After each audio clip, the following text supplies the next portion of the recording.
The film White Noise was released on Netflix in September of last year.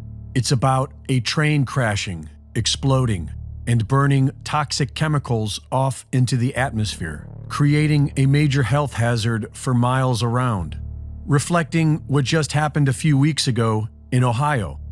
White Noise was even filmed in the same area, just a few miles from Ground Zero in East Palestine. Some people will call this a coincidence, but these days, believing in coincidence can cost you your life.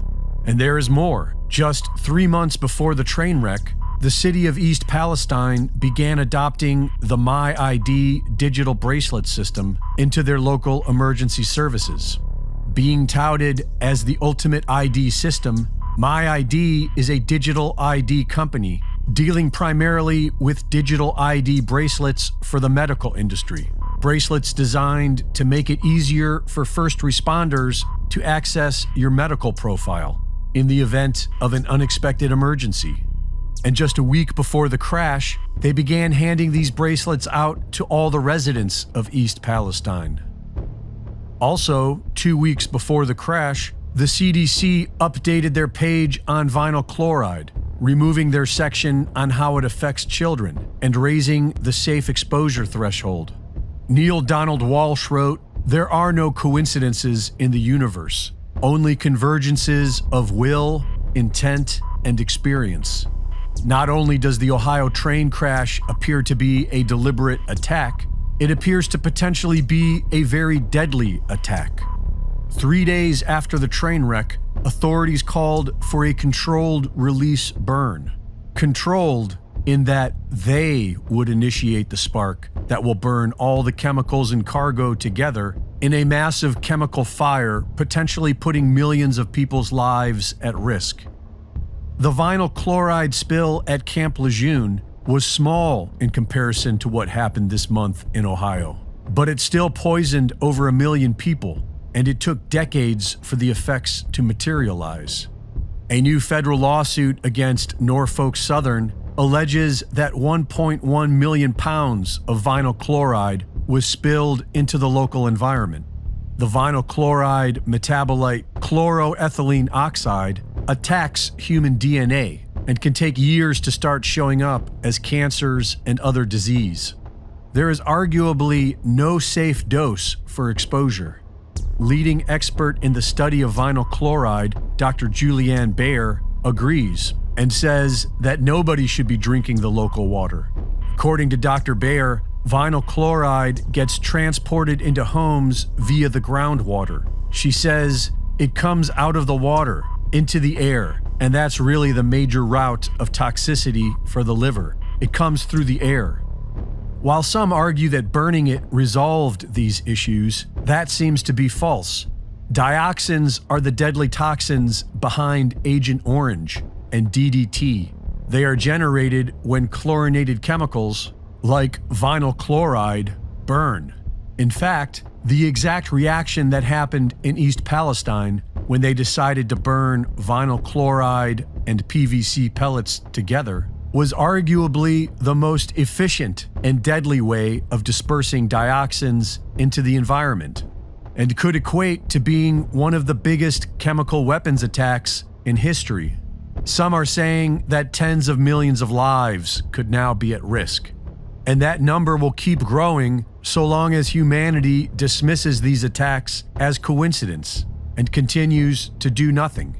On February 9th, WHO Director Dr. Tedros revealed that there were, quote, several reports of mammals having been infected with H5N1 avian flu, commonly called the bird flu. Mammals such as minks, otters, foxes, and sea lions were said to have tested positive for the virus, reminding many of the discussions during early 2020 when COVID-19 was reported to originate at a market with a variety of live animals. The subtext here is that H5N1 is mutating and infecting more and more varieties of different animals aside from birds, and therefore the bird flu is growing more dangerous. However, according to the WHO's own statistics, there's only been one confirmed case of H5N1 for humans in the US, while Asia has had 240 lab-confirmed cases and 135 deaths, mainly in China, Vietnam, and Cambodia. But who knows if these confirmed case and death counts are even accurate? According to Tedros, quote, "At this moment, WHO assesses the risk to humans as low, because we have only seen rare and non-sustained transmission of H5N1 and between humans. But we cannot assume that will remain the case, and we must prepare for any change in the status quo." So is the bird flu the next pandemic, or just a false alarm? One thing we know for sure is that WHO is planning a future vaccine rollout for H5N1.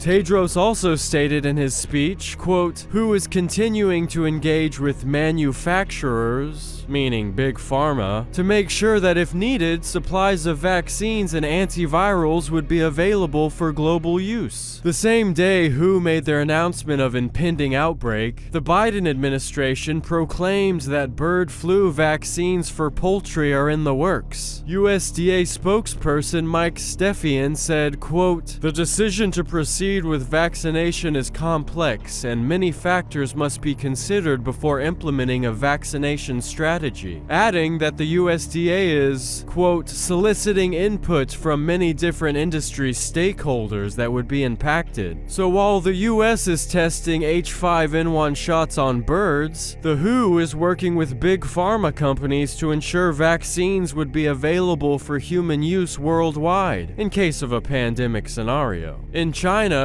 the epicenter of bird flu infections for humans, they have already rolled out H5N1 poultry vaccines, just ahead of the US testing their own vaccines for birds. CBS News is reporting that, quote, "The Federal Administration for Strategic Preparedness and Response also already maintains a program with vaccine makers to make and test small quantities of shots for humans that can be ramped up to large-scale production if needed." In other words, not only is the US developing H5N1 vaccines for birds, but they've already developed and tested bird flu vaccines for humans. Are US big pharma companies the ones that are going to work with the WHO to once again vaccinate the world during a new pandemic? With human transmission starting in China, history not only rhymes, but it repeats. Who knew? And the WHO knew about the bird. And lately, this trend has increased in both its speed and impact on countries in the surrounding region. In fact, over 7 million people are directly affected by the river drying up. This is due to the construction of multiple new dams, the water policies enacted by governments, and mostly this is because of droughts. Droughts from a lack of rainfall. But is this just a cyclical climate pattern in this part of the world, which will one day return to a surplus of rainfall that fills the river again? Or is this a sign of the end times? The river Euphrates is mentioned many times throughout the Bible, mostly referred to as a general geographic area, or as the border of an empire's reach, fought over by various groups of people as kings tried to conquer more land for their kingdom. However, in the book of Revelation, the Euphrates River takes on a prophetic purpose, which has infatuated Bible scholars for centuries. In chapter 16, the clear reference to the Euphrates River drying up is made as 7 angels pour God's wrath upon the earth, the infamous 7 plagues. Quote, "And the 6th angel poured out his vial upon the great river Euphrates, and the water thereof was dried up, that the way of the kings of the east might be prepared." Probably meaning the way was prepared for the kings of the east to conquer the traditional Holy Land, seeing as the river would no longer be in the way.